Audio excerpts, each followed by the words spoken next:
प्रदेश में चूड़ा में कदम नहीं है। चावल टेबल लगाम लगा दी।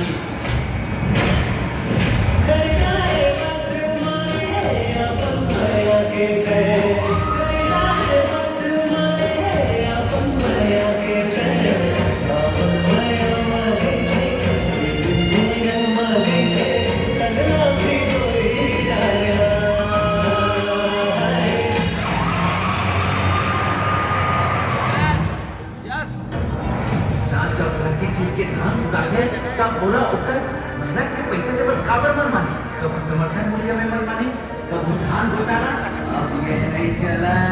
अब वो आया है लोगों को।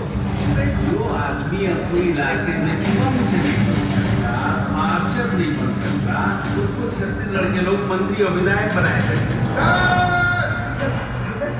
भारत में आजाद कराया बस हंसी मजबूर करके थे, तो मोर ने का मन था अभी जेल में हो और जरूरत पड़ेगा ना मोर लेकर ना फांसी का भला देने का पाछू नहीं करती।